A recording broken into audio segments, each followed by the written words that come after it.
말씀을 통해서 알아가게 하시고 하나님의 마음을 배워가게 하셔서 감사합니다. 하나님, 이 시간들을 통해서 하나님의 말씀이 우리의 마음속에 더 깊이 새겨지게 하시고 우리가 하나님을 더 알아가며 하나님을 더 많이 닮아가는 시간 될 수 있도록 도와주십시오.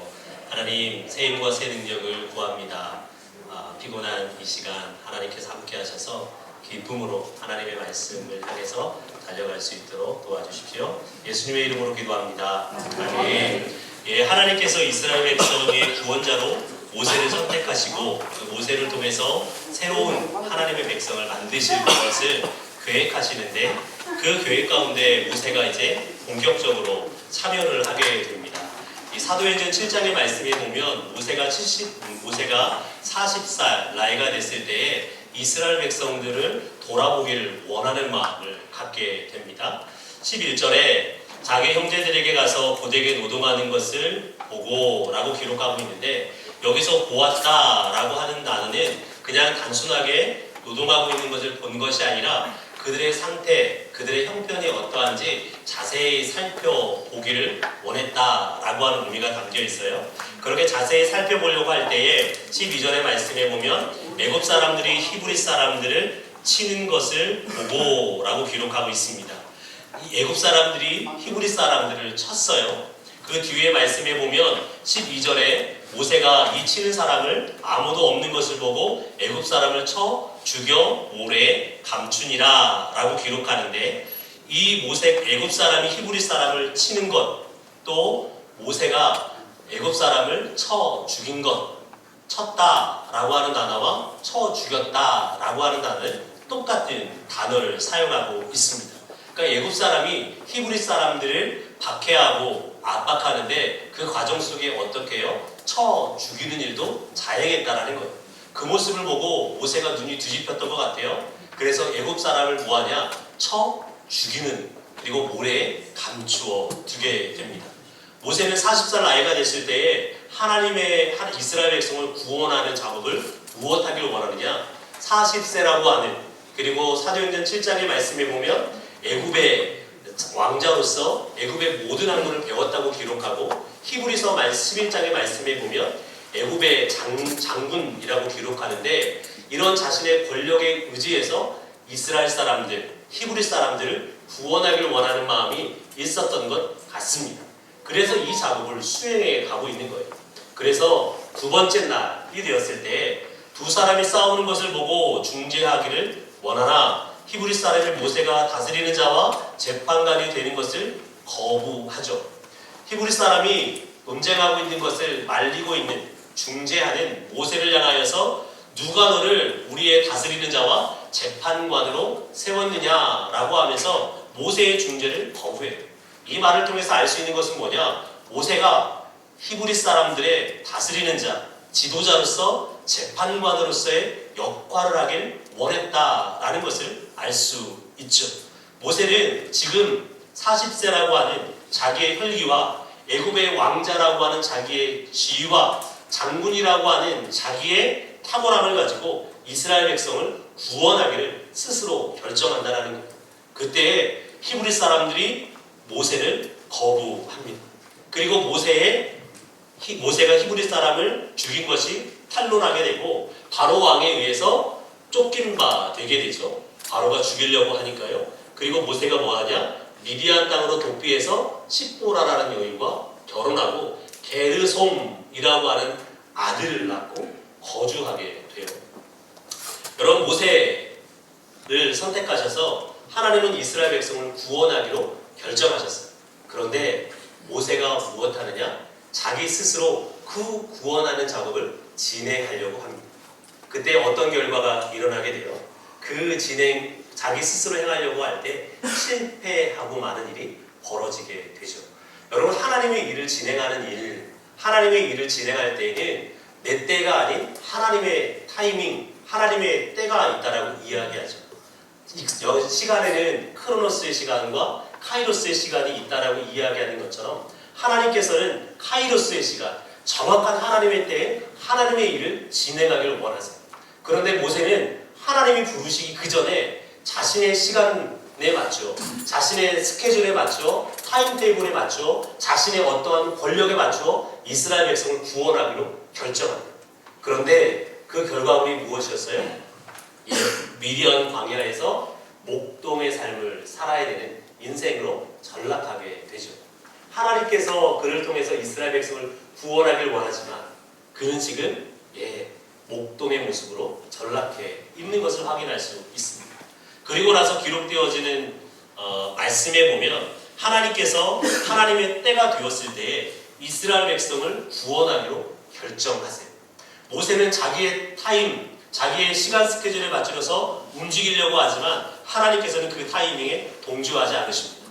하나님은 정확하게 하나님께서 예정하신 그 타이밍에 일을 시작하기로 결정하세요.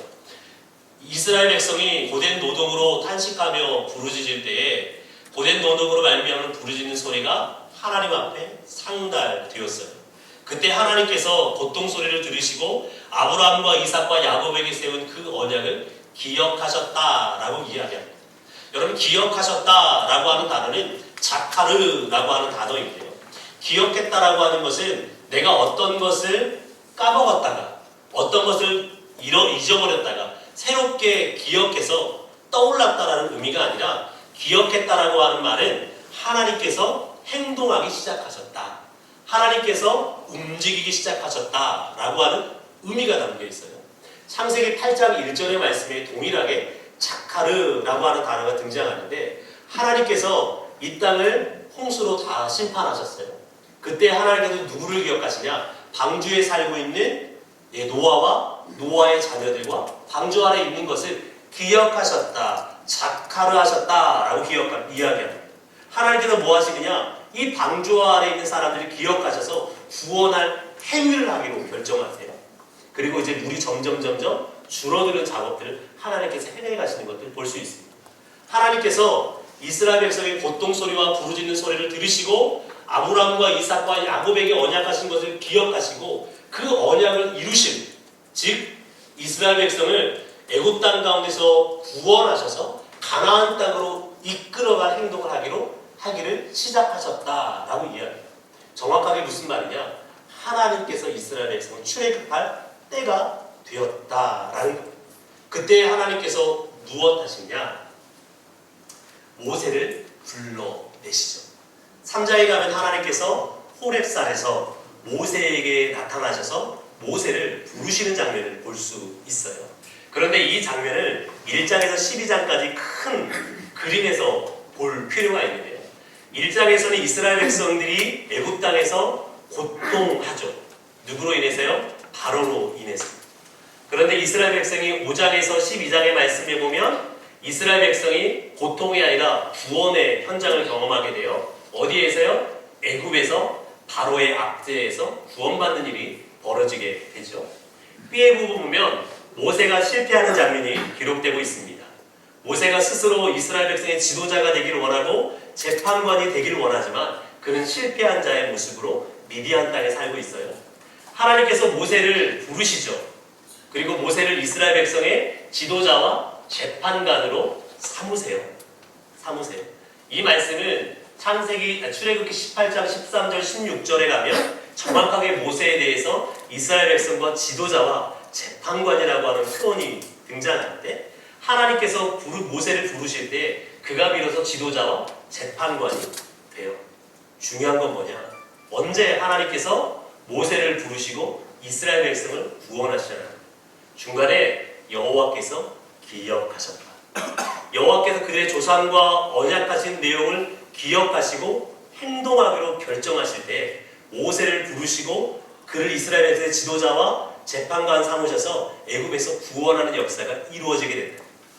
여러분, 하나님의 역사, 하나님의 일은 철저하게 하나님의 타이밍 따라서 하나님의 스케줄 따라서 이루어진다라는 것을 보여줘요.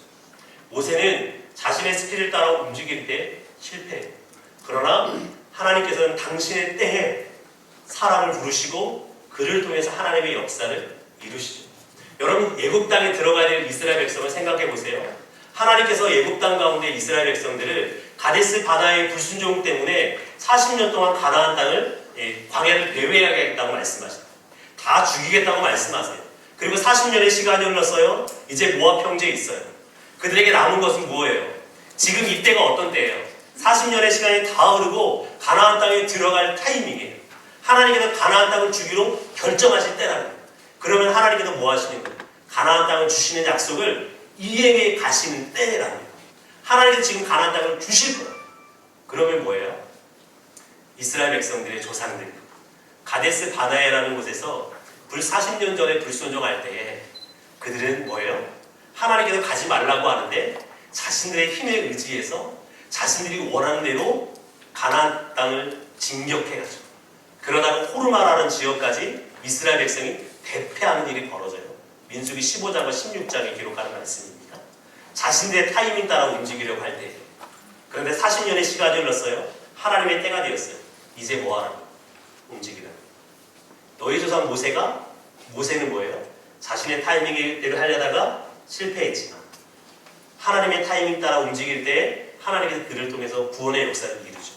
너희 조상은 가데스 바네아에서 뭐예요? 자신들의 시간 타이밍 따라 가려고 했다 실패했지만 지금 모압 평지에 있는 너희들이요. 하나님의 때가 됐기 때문에 가나안 땅을 점령할 수 있다는 거예요.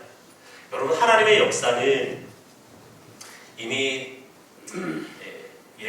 하나님의 역사는 정확하게 하나님께서 예정하신 그때에 이루어지죠. 갈라디아서 4장 4절의 말씀에 보면 때가 참에라고 하는 단어가 등장하죠. 물론 때라고 하는 단어에 크로노스라고 하는 단어가 사용되지만 하나님께서 때가 참에 예수 그리스도를 이 땅에 인간으로 보내셨다. 여자의 몸에서 태어나게 하셨다라고 말씀하시거든요. 하나님께서는 하나님의 때가 되었을 때 정확한 그때에 예수 그리스도를 이 땅에 보내기로 결정하시고 그 예수 그리스도를 통해서 하나님의 구원의 역사를 이 땅 가운데 이루시고 온 열방 가운데 로마 시대에 그 문화 안에서 복음이 선포되어지게 하는 것을 볼 수 있거든요.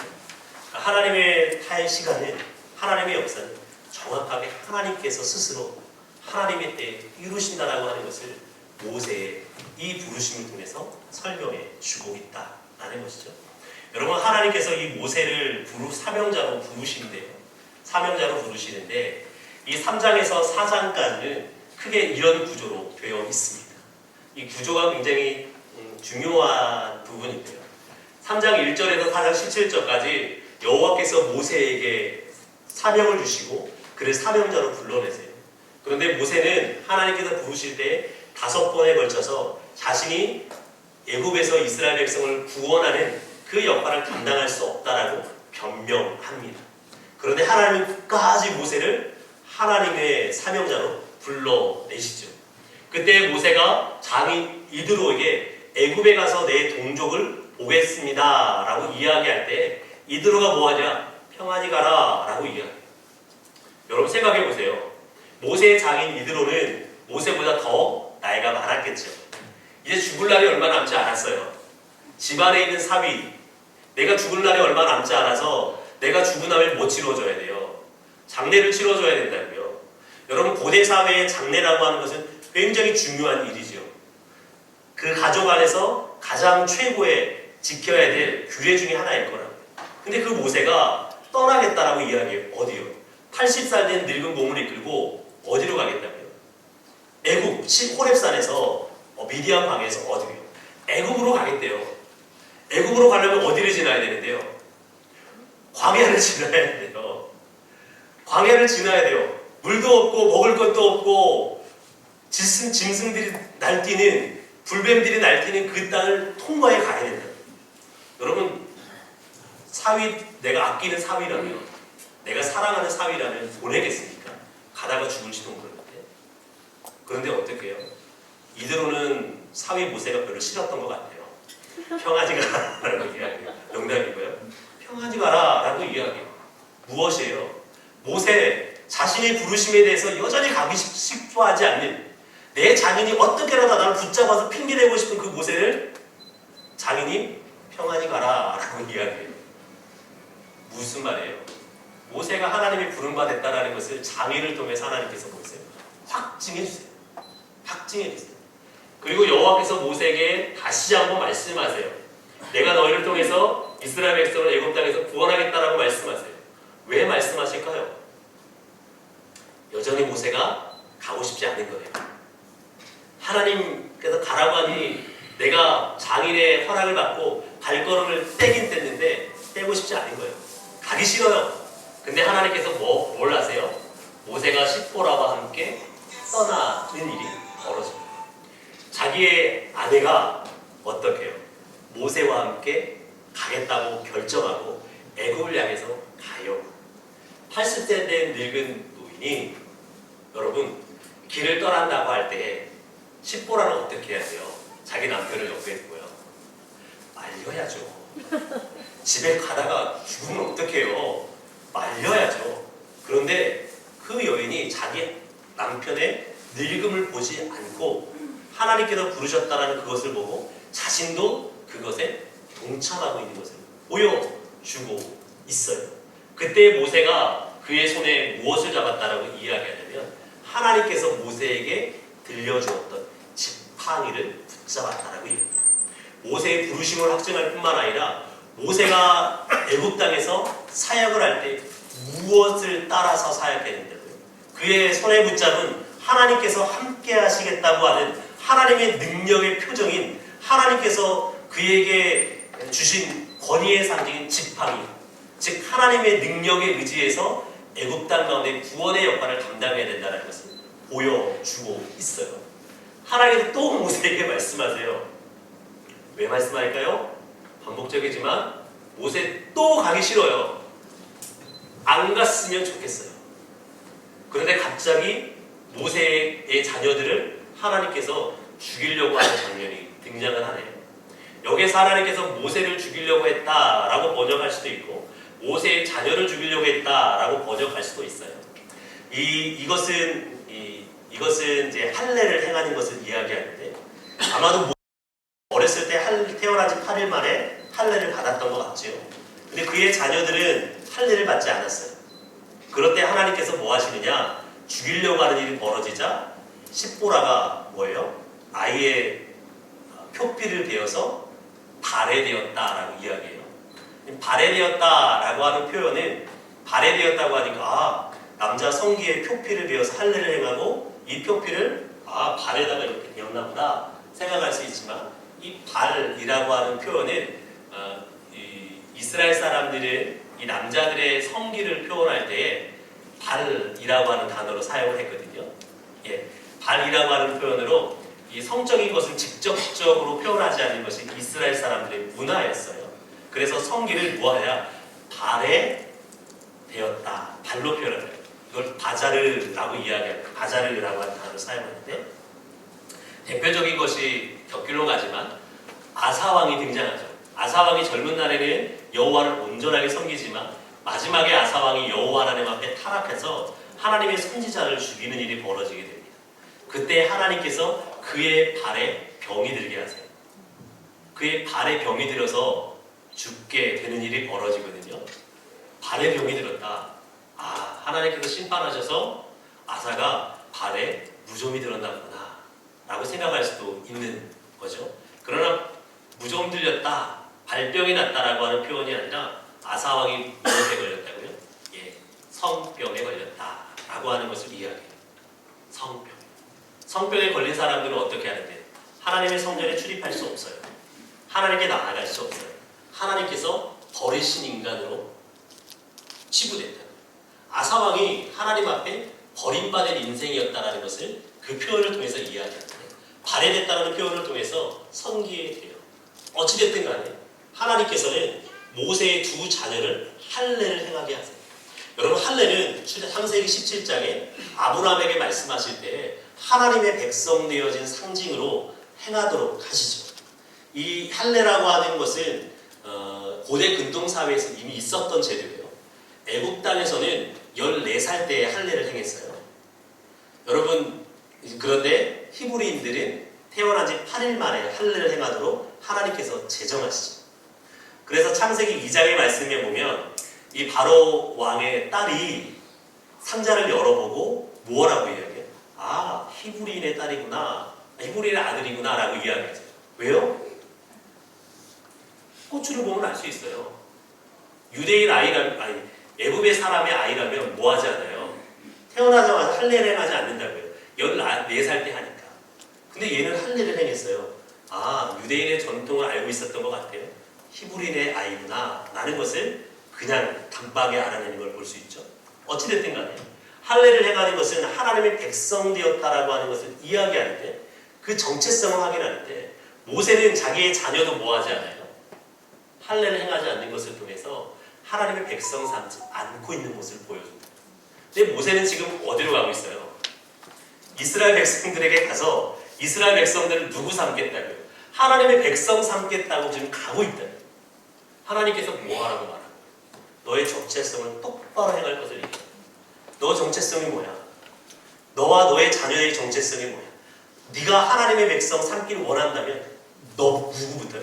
너부터 하나님의 정체성이라고, 하나님의 백성이라고 하는 정체성을 선명하게 할 것을 말씀해 주고 있다는 거예요.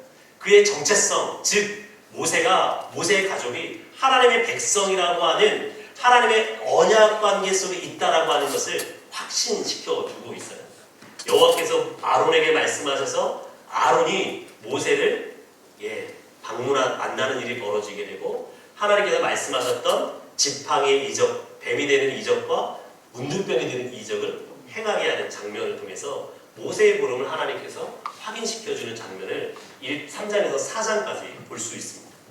여러분, 하나님께서 모세를 불러내시는 장면 안에서 3장 1절에 10절의 말씀에 보면 장인 미디안 제사장 이드로의 양을 칠 때에 하나님의 산에서 조상의 하나님 아브라함과 이삭의 하나님 야곱의 하나님께서 모세를 부르십니다. 성경에서 아브라함의 하나님, 이삭의 하나님, 야곱의 하나님이라고 하는 표현은 그들의 조상과 언약하신 하나님을 이야기하는데, 많은 자손을 주겠고 가나안 땅을 주겠고 그들이 가나안 땅에서 복으로 살아가게 하시겠다고 하는 그 언약을 이야기할 때 아브라함과 이삭과 야곱의 하나님을 이야기해요. 하나님께서는 그에게 모세에게 나타나셔서 무엇에 대해서 이야기하냐면 자신에 대해서 설명하면서 자신이 지금 이스라엘 그들의 조상과 약속한 대로 이스라엘 백성을 출애굽시키셔서 가나안 땅으로 입성하게 하실 것을 환기시켜 주고 있어요. 그러면서 모세에게 말씀하시기를 어떻게 해요? 떨기나무 가운데서 불꽃 가운데 임재하시죠. 그 임재하셔서 하나님께서 모세에게 요청하시는 게 있어요. 이 장면이 중요한데, 내가 선 곳은 거룩한 땅이니 하나님께서 거하시는 곳이기 때문에 그곳에 거룩한 곳이죠. 그 거룩하신 하나님의 임재 앞에 어떠한 태도로 서야 될 것을 말하냐면 내 발에서 신을 벗으라 라고 말씀하셨습니다. 여러분, 이 말씀을 통해서 유대인과 이 애굽 땅에 있는 문화적인 배경 안에서 이 모세가 취해야 될 정체성에 대해서 하나님께서 말씀하시는데, 이 애굽 땅에서 신발을 벗어야 될 존재가 있어요. 누구냐? 애굽의 바로 왕이 신전에 가서 자신의 신을 섬길 때 그 신 앞에서 무엇해요? 신발을 벗어야 돼요.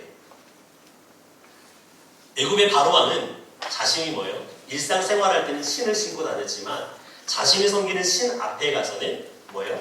왕으로서 신발을 벗고 자신의 신을 섬겨야 된다. 하나님께서 모세에게 내 발의 신을 벗으라 라고 말씀하시는 것은 모세의 정체성에 대해서 말씀하시는데, 모세가 어떠한 존재라고 말씀하냐면 하나님 앞에 왕이라고 하는 정체성을 가져야 된다고 말하고 있습니다. 모세는 자신이 80살 된 노인으로서 아무런 능력도 없는 존재라고 이야기하지만 하나님은 모세를 향해서 뭐라고 말씀하세요? 너는 애굽 땅에 네가 보았던 바로왕과 같은 왕이다라고 하는 사실을 하나님께서 가르쳐내고 있다. 모세는 애굽에 가서 누구와 대면해야 돼요? 바로와 대면해야 돼요. 바로와 대면할 수 있는 사람은 누구일까요? 바로왕이 누구를 만나주겠어요? 똑같은 등급의 사람을 만나주겠잖아요. 하나님께서는 바로 모세에게 그걸 요청합니다. 너는 더 이상 미디안의 목동도 아니고 미디안의 양을 치는 자도 아니고 내가 너를 무엇 삼았다고요? 바름과 동등한 왕으로 삼았다. 왕의 정체성을 가지고 누구 앞에요? 바로 왕에게 갈 것을 1차적으로 이해해야 돼요. 또 하나, 왕의 정체성을 갖는데 그 왕의 정체성을 수행할 때 어떠한 자세를 수행해야 되느냐? 노마땅이에요. 애굽에서 제가 여러 책들을 이야기하다 보니까 자꾸 엉켜요. 애굽 땅에서 신발을 벗고 살아가는 존재가 있어요. 애굽 땅에서 문화적인 부분 안에 신발을 벗어야 될 존재는 노예. 애굽 땅에 가서 동네를 돌아다니면 저 사람이 어떤 신분을 갖는지 알 수 있어요. 발을 봤는데 신발을 벗었어요. 저 사람은 누구예요? 노예예요. 그것이 애굽의 문화이라는 문화예요. 여러분, 이것을 통해서 무엇을 이야기하냐면 하나님께서 왕이라고 하는 정체성을 하나 이야기하지만 또 애굽이라고 하는 문화 안에서 그 왕으로서 어떤 왕이 되어야 된다고요? 여호와 하나님의 말씀에 순종하는, 여호와 말씀대로 행하는 노예가 되어야, 종과 같은 존재가 되어야 될 것을 이야기하고 있습니다. 바로왕의 앞에 가서 당당하게 왕과 왕으로 맞서지만 뭐예요? 철저하게 여호와 하나님께서 말씀하시는, 여호와께서 주시는 것들을 전달해야 되는 종과 같은 역할로서 그 일을 수행해야 된다라고 하나님 말씀하고 있다라는 것이죠. 여러분, 그리고 이스라엘 백성의 문화 안에서 이 신발을 벗는다라고 하는 것은 내 권리를 포기한다라고 하는 의미가 담겨 있어요. 내 권리를 포기하고 다른 사람에게 위탁한다라고 하는 의미가 담겨 있습니다. 위탁한다. 무슨 말이냐면 이스라엘 사람들에게는 고엘 제도라고 하는 것이 있죠. 고엘 제도가 있어요. 어떤 의미냐면 룻기에도 등장하지만 문화적인 부분 안에서 이 사람하고, 죄송합니다 목사님, 이 사람하고 저하고 이제 원수지간이에요. 얘하고 저하고 원수지간이에요. 그러면 저 의자라고 하는 원수가 저를 해했어요. 아니, 이 사람은 나하고 절친이에요. 저 사람이 나하고 원수인데요. 저 사람이 저를 해했어요. 그럼 어떻게 해야 되느냐? 이 사람이 나의 원수를 대신 갚아주는 것. 그것이 고엘이거든요. 하나님께서 그것을 신발을 벗는 것을 통해서 행했다. 모세에게 신발을 벗으라고 말씀하세요. 무슨 말이냐? 모세를 위해서 누가 싸워주겠다고 말씀하냐면 하나님께서 너를 위해 싸워주겠다고 말씀하십니다. 내가 너를 위해 싸워주겠대요. 모세는 40년 전에 자기 스스로 전쟁하려고 했어요. 근데 모세에게 신발 벗어 임마. 네가 싸우는 게 아니라 누가 싸운다. 내가 너를 위해 대신 싸워줄 거야 라고 말씀하시는 부분이에요. 하나님께서는 모세를 왕으로 부르셨어요. 그 왕인데 하나님 앞에 철저히 순종하는 왕으로 부르셨어요. 그런 모세를 위해 하나님께서 뭐 하시겠다고요? 대신해서 너를 위해 싸워주겠다라고 말씀하고 있다라고 하는 거예요. 여러분, 이스라엘 백성 가나안 땅에 들어갈 때들이요, 생각을 끊임없이 생각하셔야 돼요.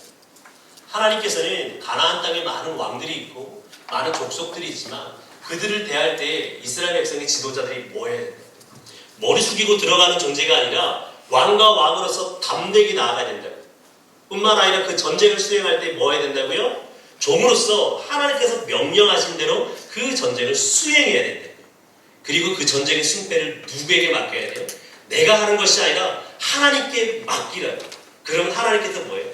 대신해서 싸워주신다. 여러분, 여호수아서 보면 이런 정체성에 대해서 모세가 자신의 인생으로 이스라엘 백성의 지도자들에게, 가나안 땅에 들어갈 지도자들에게 설명하는데, 여호수아를 보세요. 여호수아가 여리고성을 갈 때 어떻게 가죠? 담대하게 여리고성을 들어가죠. 여리고를 향해 가요. 아무 쥐뿔도 없는 그가 하나님의 말씀 따라서 여리고성을 하루에 한 바퀴씩 돌고 7번째 날 7번 돌죠. 함성을 지르라고 할 때 함성을 지르죠. 하나님의 말씀에 순종하는 종의 모습을 보이죠. 이 전쟁의 승패를 누구에게요? 하나님께 위탁할 때 하나님께서 그 전쟁 가운데 뭐하게 하세요? 승리하게 하시는 것을 볼 수 있죠. 모세는 이 장면, 물론 이 장면을 통해서 애굽의 문화를 잘 알고 있고 히브리인들의 문화를 잘 알고 있는 모세에게 이 말씀을 통해서 하나님께서 그가 지도자로서 취해야 될 정체성에 대해서 이야기하시는데, 이 정체성은 또 누구에게요? 가나안 땅을 들어가야 될 지도자들이 이런 태도를 취해야 된다고 말씀하십니다. 그러면 제가 놓치는 건 모르는데 신을 걷는 게 왕으로 표정이 됐습니까? 네, 이 애굽 왕으로 표현된 건요, 이 애굽의 문화 안에서 애굽의 바로 왕은 신전에 들어갈 때 평소 때는 신발을 신고 있거든요. 근데 무조건 신발을 벗어야 됐어요. 그것을 통해서 신 앞에 자신을 섬기는 신 앞에 서 있는 왕의 모습. 그럼 여호수아 앞에 군대 그 장군이 나타났던 이발의 심술 네. 이것도 마찬가지입니까? 네, 얘도 왕이다. 네, 가나안 땅을 칠 때의 왕 같은 담대한 왕. 존재다. 네, 저는 충분히 그렇게 해석할 수 있는 부분이다 라고 하는 생각이 듭니다. 근데 그 이후에 모세의 행위도 그렇고 여호수아의 행위를 통해서 보면 그런 모습들이 계속적으로 증명되어지는 것을 통해서 그런 문화적인 부분 안에서 이야기하는 부분 분명하게 있다라고 하는 생각이 듭니다. 우리도 이제 목사도 대통령 앞에 가면 니도 대통령을 봤어라. 아, 할렐루야. 하나님 말씀 전하는 니는 대통령을 본 거야. 아, 그렇게 적용하면 되겠습니까? 네, 목사님, 많이 감사합니다. 네, 감사합니다. 그러면 하나님께서는 뭐 하시냐?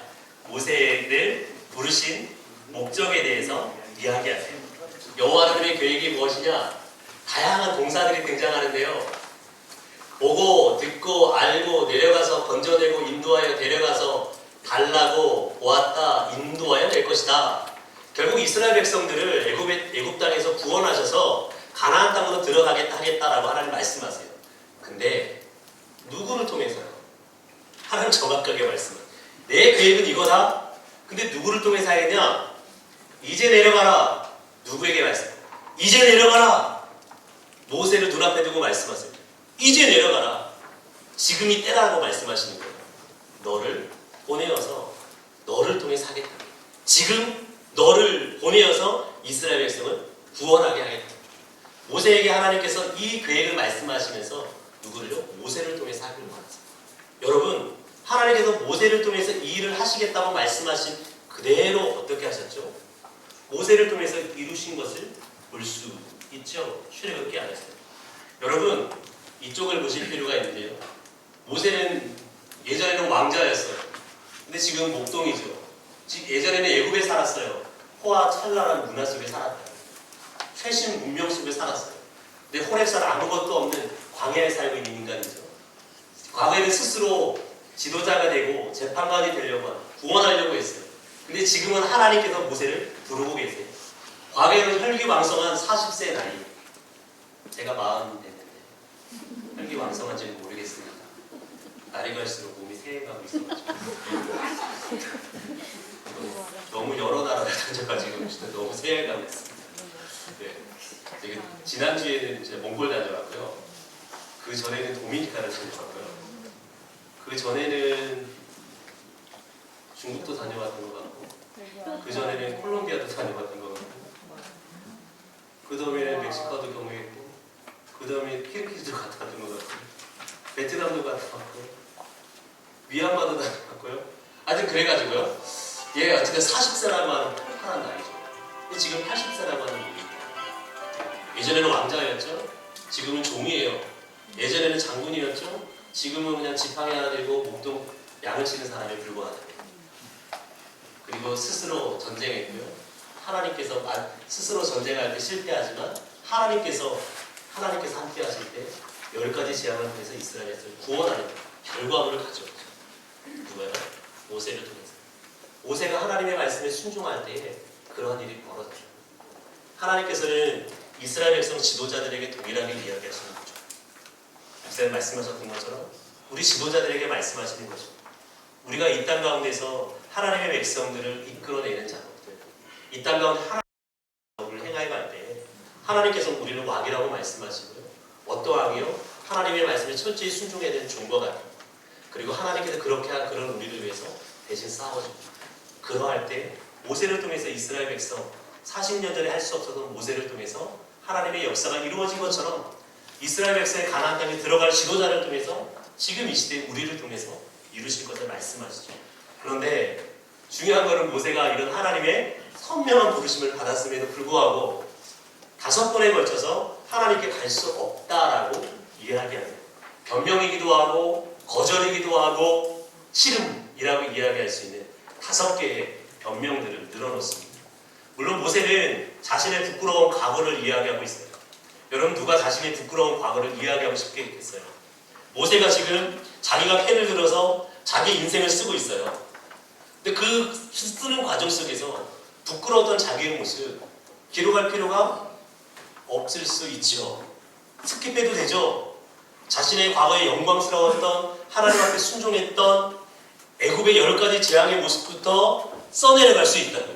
근데 모세는 굳이 자신이 불순종했던 그 장면을 선명하게 몇 장이나요? 3장 11절에 4장 17절까지 많은 절수를 할애해서 굳이 기록하고 있어요. 성경에다가. 하나님의 말씀입니다. 그럼 이것을 통해서 알려주고 싶은 것이 있죠. 자기의 실패를 밑바탕 삼아서 하나님의 백성이 가져야 될 사명자로서의 정체성이 무엇인지 모세가 지금 가르치고 싶은 거예요. 자신의 과거의 삶을 비추어서 조금 유식하게, 조금 멋지게 지금 가나안 땅을 향해 가고 있는 지도자들에게 너희들이 어떠한 지도자로서의 사명, 어떠한 정체성을 가져야 되는지에 대해서, 무엇을 붙잡아야 되는지에 대해서 모세가 설명하고 싶어 한다라는 거예요.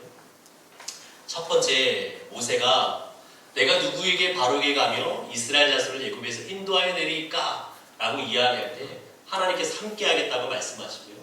내게 묻기를 그의 이름이 무엇이냐 할 것이니 무엇이라 말하리까? 라고 하나님의 성호, 하나님의 정체성에 대해서 물어볼 때 하나님은 나는 여호와, 즉 너희 조상과 언약을 맺은 하나님이다 라고 이야기하세요. 나를 믿지 아니하며 내 말을 듣지 아니하고 여호와께서 내게 나타나지 아니했다라고 애굽 땅에 있는 이스라엘 백성이 말할 겁니다 라고 이야기할 때 하나님께서는 모세가 하나님 앞에 부름받았다라고 하는 상징으로서 지팡이가 뱀이 되어지고 손이 문둥병에 들기도 하고 애굽 땅에서는 뭐예요? 나일강이 물이 떠서 버릴 때 피가 되는 기적들을 행하게 할 것이다 라고 하는 하나님의 부름받았다고 하는 상징을 보여주세요. 하나님, 나는 본래 말을 못하는 자입니다. 여러분, 바로왕에 가서 제일 먼저 해야 될 일이 뭐죠? 말하는 거예요. 내어놓아라! 라고 말해야 되잖아요. 글 써가지고 전달해줘야 될 사람이 아니에요. 말을 해야 될 사람. 앞에 서 있는 리더로서, 앞에서 이끌어가는 사람으로서 말은 절대적이죠. 전쟁터에 나가는 군인을 이끄는 장군과 왕에게 있어서 가장 중요한 것은 그 군대를 앞에 두고 백성들을 앞에 두고 말로 선포하는 역할을 담당하는 거죠. 근데 자신은 말을 못한대요. 하나님께서는 야, 내가 입을 지었어. 내가 너와 함께서 말하게 할 거야.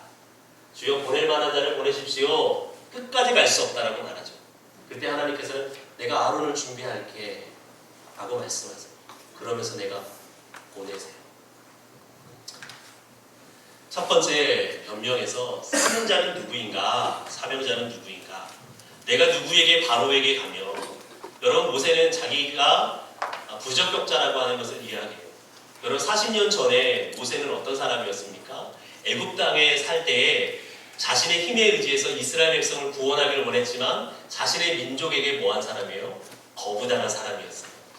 두 번째는요, 자신이 애굽 사람을 죽였다라는 것 때문에 바로 왕에 의해서 죽임받을 처지에 놓여 있었던 사람이라는 거예요. 지금 당장 애굽에 들어가면 자신에게 동일하게 그러한 일이 벌어질지 모르죠.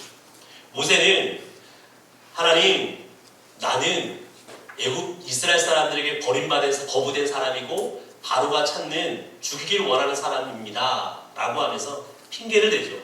이스라엘 자손을 애굽에서 인도하여 내리니까 그런 저는 이스라엘 백성을 애굽에서 인도해 낼 수 없는 제 능력 밖의 일입니다 라고 이야기할 때 내가 반드시 너와 함께 있으리라 라고 하시면서 하나님 동행하실 것을 약속하세요. 내가 백성을 인도해 낸 후에 이 산에서 하나님을 섬기리라 하나님께서 모세를 통해서 이스라엘 백성을 출애굽시킬 것을 약속해 내고 있다고. 중요한 건 뭐냐? 하나님의 사명자는 내가 어떠한 사람이든 그것과 상관없이 어떠한 사람이에요?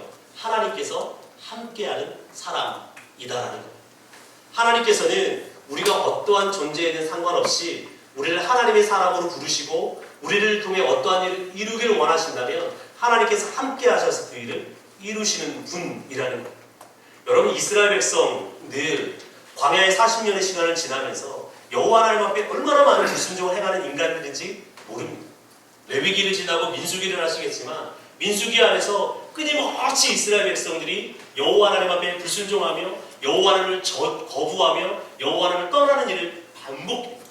그럼에도 불구하고 하나님 끊임없이 그들을 용서하시죠. 어찌됐든 중요한 건 뭐냐? 그들은 하나님 앞에 하나님 받기에 합당하지 않는 존재들이에요. 심지어 40년의 시간이 지나고 민수기 26장이죠. 밧단아람에 이르렀을 때, 모압에 이르렀을 때 바알보올의 사건에 동참하잖아요. 여러분 40년 동안 하나님이 기적을 보았고요. 불순종한 세대가 다 죽어나가는 걸 보았어요. 그리고 40년이 지난 다음에 모압 땅에 와 있어요. 여러분 그렇게 했으면 하나님을 섬기는 것이 맞잖아요. 근데 그 땅에서 뭐예요? 바알을 섬기는 일로 쭉 가요.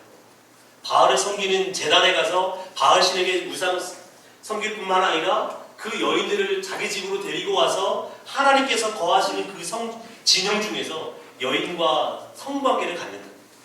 성관계를 가졌다라고 하는 것은 바알을 섬기는 예배의 형태이거든요. 여호와를 섬겨야 될 이스라엘 백성이 마지막에 뭐 한다고요? 끝까지 여호와 하나님의 진영에서 여호와께서 거하시는 그곳에서 우상을 섬기는 행위를 하고 있는, 그야말로 죄송하지만 정말 지랄하고 나다빠져 있는, 있을 수 없는 일을 해가고 있는 누구요? 그런 인간들이에요. 여러분 이스라엘 백성의 지도자는 어떤 마음일까요? 과연 우리 같은 존재들을 통해서 하나님의 역사가 이루어질까? 가나안 땅을 하나님께서 우리를 통해서 허락하실까? 가나안 땅에 정말 하나님 주실까?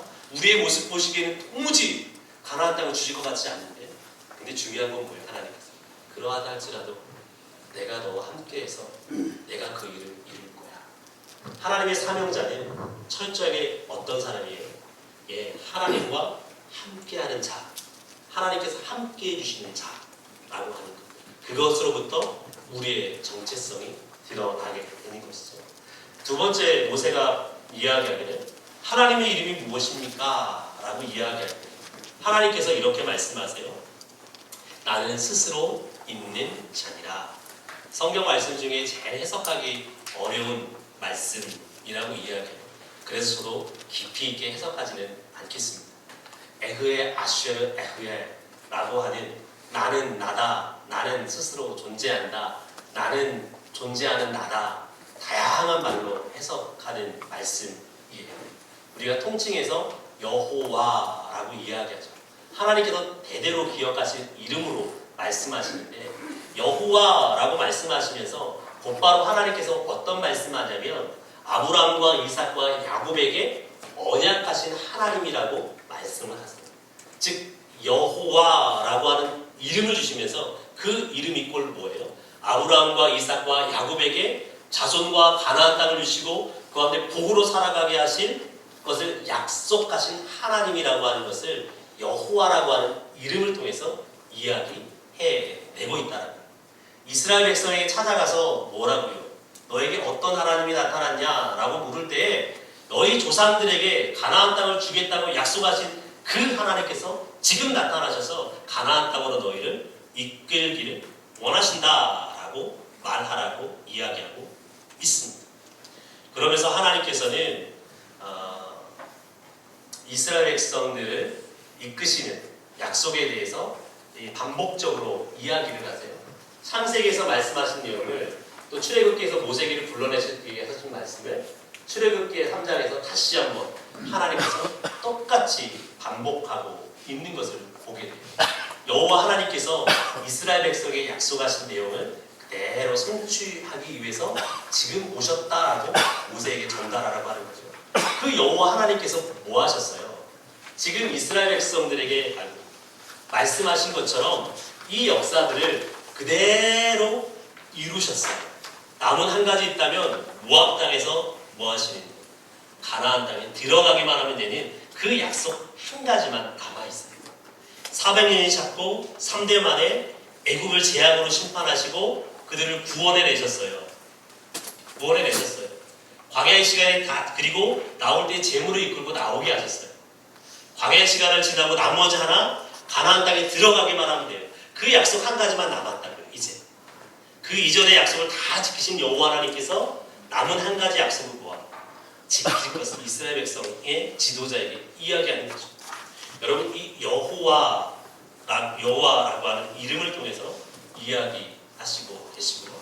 세 번째 하나님께 물으심의 표징, 그들이 나를 믿지 아니하며 내 말을 듣지 아니하고 여호와께서 내게 나타나지 아니하셨다 할 것이다 라고 말할 때 모세에게 하나님께서 지팡이를 던지라 라고 말씀하세요. 그리고 뱀이 된 지팡이를 뭐 하세요? 꼬리를 잡으라고 말씀하시죠. 꼬리를 잡을 때 뱀이 지팡이가 되는 일이 벌어지게 돼요. 여러분, 이 지팡이라고 하는 것은 고대 사회에 왕들이 가졌던 왕의 상징인 홀을 이야기할 것 같은데요. 여러분, 고대 애굽의 왕들은 자신이 왕이라고 하는 상징으로서 자기 팔에 지팡이와 같은 홀들을 가지고 다녔어요. 하나님께서 모세의 정체성을 다시 한번 말씀하시는 거예요. 그가 가지고 있던 지팡이를 뭐예요? 뱀이 되어지고 그 꼬리를 잡을 때에 뭐 하는 거예요? 다시금 지팡이가 되어지는 것을 통해서 하나님의 기적을 경험한 이 지팡이, 하나님께서 뭐예요? 모세에게 지팡이를 쥐어주는 것을 통해서 하나님께서 모세가 더 이상 목동이 아닌 뱀이 지팡이로 바뀌는, 뱀이라고 하는 것은 애굽에서 왕의 상징이었거든요. 지팡이를 뱀을 잡는 것을 통해서 모세가 어떠한 신분이요? 왕이라고 하는 신분을 가진 존재라는 걸 보여줍니다. 더 크게는 이 기적을 통해서 하나님께서 모세와 함께 하신다라고 하는 것을 선명하게 보여주죠. 또 품에다가 손을 넣었더니 문둥병에 반했고요. 다시 넣을 때 문둥병이 깨끗하게 되었어요. 문둥병이라고 하는 것은 고대 사회에 신이 내리는 질병으로 여기는 것이었거든요. 근데 하나님께서 그를 문둥병에 들기도 하시고 치료하시는 기적들을 모세에게 허락하시고, 애굽 땅에 가서 피를 땅에 쏟을 때에 나일강 피가 물이 될 것, 물이 피가 될 것을 이야기하시지요. 이 기적들을 보면 모세가 뭐예요? 이스라엘 백성의 지도자들이 모세가 하나님께 부름받았다고 하는 사실을 인정하게 될 것이다 라고 말씀하세요. 그러니까 하나님의 사람은 철저하게 어떤 사람이에요? 자신의 삶 속에서 하나님의 능력을, 하나님의 역사를 경험한 사람들이죠. 경험한 사람들이에요. 무엇을 이야기하냐? 모세는 지팡이가 뱀이 되는 것을 경험한 사람이죠. 문둥병에 치료되는 하나님의 능력을 경험한 사람이라고요. 그것이 하나님께서 함께 하심의 상징이었어요. 여러분, 이스라엘 백성들이요, 가나안 땅을, 광야를 지나면서 하나님의 능력들을 얼마나 많이 경험한 사람들이에요. 그 모든 것들이 뭐예요? 하나님께서 그들과 함께 하신다라고 하는 증거였고 증표였죠. 그 어느 것 하나 하나님께서 기적 베풀지 않으시는 사건이 하나도 없어요. 하늘에서 여전히 내려오는 만나와 메추라기니, 그들과 여전히 그들에게 물을 공급하시는 하나님입니다. 그들의 옷과 머리와 신발이 헤어지지 않는 것은요, 하나님의 기적을 그들의 일상생활 속에서 늘 경험하는 사람들이죠. 모세가 이런 것들을 통해 하나님의 함께하심을 경험하는 것처럼, 하나님의 부르심 받은 걸 확증하는 것처럼, 하나님께서 그들 가운데 베푸신 기적을 통해서 그들이 하나님의 사람이라고 하는 것을 확증해 주고 있다라고 하는 거예요. 근데 여러분, 이 첫 번째는 모세가 하나님께서 왕으로서 부름받았다라고 하는 것을 상징적으로 보여주는 행위로서 저는 이해를 했는데, 모세가 나병이 드는 것은요,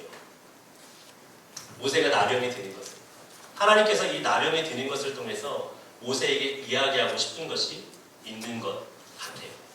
여러분, 하나님의 말씀에 불순종할 때 어떤 일이 벌어지는 거예요? 손에 문둥병이 들인 것처럼 하나님의 심판이 있을 것을 모세뿐만 아니라 이스라엘 백성의 지도자에게 가르치는 것 같아요.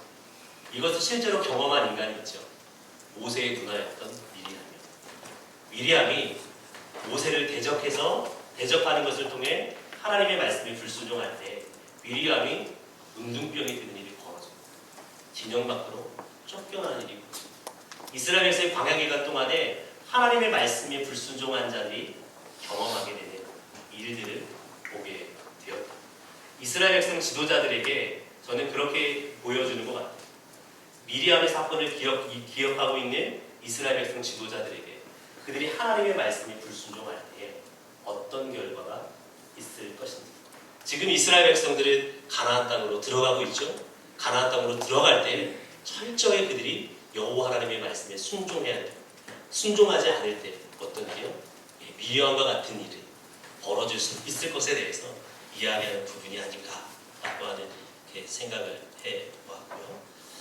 또 하나는 여러분 이스라엘 백성의 지도자들 모세가 이런 징표를 행할 때인데 모세가 이 지팡이와 나병 기적을 행한 후에 아론이 여호와께서 모세에게 이르신 모든 말을 전하고 그 백성 앞에서 이적을 행하니 백성이 믿으며 여호와께서 이스라엘 자손을 찾으시고 그들의 고난을 살피셨다 함을 듣고 머리 숙여 경배했다.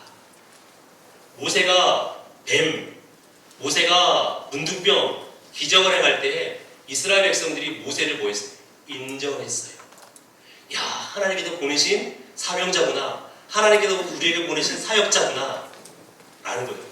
그런데 바로가 모세의 요청을 거절하자 그리고 백성의 고난이 심해지자 이스라엘 백성이 어떻게 해요?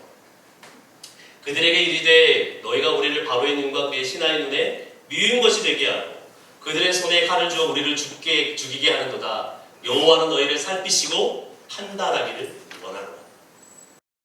모세를 믿어야 하나님께서 보내셨다. 그리고 여호와를 경배한다. 지금 뭐예요? 자신들에게 좀 고난이 있자 뭐예요? 믿지 못해요. 하나님께서 너를 판단하셔서 너를 좀 죽여버렸으면 좋겠다 라고 이야기한다고요. 그러자 모세가 바로에 의한 백성의 고난이 더욱 심해진 후에 모세가 이와 같이 이스라엘 자손에게 전하나 그들이 마음의 상함과 가혹한 노역으로 말미암아 모세의 말을 듣지 않은 지경까지 이르러요. 10가지 재앙이 있은 이후에요. 이스라엘의 여호와께서 애굽 사람에 행하신 그 큰 능력을 보았으므로 백성이 여호와를 경외하며 여호와와 그의 종 모세를 믿었다. 또 믿어요. 기적을 행할 때 믿죠? 고난이 있다. 원망하죠? 믿지 않죠? 또 하나님께서 기적을 행하자 하나님을 믿어요. 모세를 믿어요. 예. 지도자들에게 이야기하는 것 같아요. 이스라엘 백성의 지도자들 가나안 땅으로 이스라엘 백성을 이끌고 가죠. 그 땅에 얼마나 많은 불평들이 있겠어요. 전쟁에 승리하면 우와! 전쟁에서 패배하면 우리 지도자가 안다. 이스라엘 백성이 여호수아서에 보면 아이성의 전투에서 패배할 때 어떤 태도를 취하죠? 돌을 들어서 여호수아를 엘리야사를 돌로 쳐 죽이려고 하는 모습을 보여요. 또 전쟁에서 승리하자 와 여호수아와 엘리야사를 따라서 전쟁터에 나아가는 모습을 보이죠. 모세는 일부러 자기를 통해서 일어난 기적 가운데 있는 이스라엘 백성들의 반응의 모습을 보여주는 것 같아요. 야, 너희들이 이끌고 가는 이스라엘 백성들 어떤 존재들인지 아냐? 너희 조상들 때부터 새싹이 도란 싹수가 도란 사람들이었다. 광야 40년 동안 보지 않았냐? 니네 조상들 싹수가 도란 사람들이었다. 너희들 가나안 땅으로 니네 백성들 이끌고 가지. 야, 기대하지 마. 싹수가 도란. 너 들어가서 무지하게 많은 일들이 있을 거다. 결국 그걸 이야기하는 것. 그때 뭐하라고? 백성들을 그러할 것이나 너는 뭐하라고요? 하나님께서 너에게 보여줘 너를 부르신 그 부르심의 확신을 가지고 기적과 같은 일을 경험하는 것처럼 그 하나님께 부르셨다는 표징을 가지고 뭐하라? 그 일을 묵묵히 담당하게 가라고 이야기해주고 있는 것 같아요. 제가 며칠 전에 어떤 목사님이랑 이야기 나누는데 그런 얘기 하시더라고요. 교회 성도님들이 이렇게 잘 모아놨는데 교회에 어려움이 생기니까 쑥 떠나가고 또 교회가 어느 정도 안정되니까 다시 쭉 들어왔다가 교회가 좀 건축하거나 교회에 이사갈 일이 생기면 다시 쭉 나가고 이사해서 평안하게 자리 잡고 있으면 다시 좀 들어왔다가 교회가 또 커져서 건물 옮길 때가 돼서 건물 옮기려고 하면 다시 쭉 참 그분이 솔직히 그 얘기 하시더라고요. 참 볼 때마다 절망스럽다. 내가 무슨 이게 목회일까? 내가 제대로 교육하고 있을까? 라고 하는 생각이 든다. 그런 말씀을 하시더라고요. 근데 모세에게도 동일한 일이 아닌가 싶어요. 기적을 행하면 와 했다가 아닌 것 같으면 돌로 쳐 죽이려고 하네. 근데 말 사람 나요. 네. 시험은 네.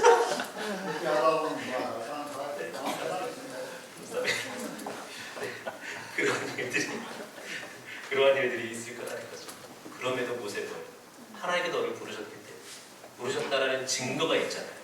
지금 이렇게 갈 것을 이야기하는 부분이 아닐까 싶고요.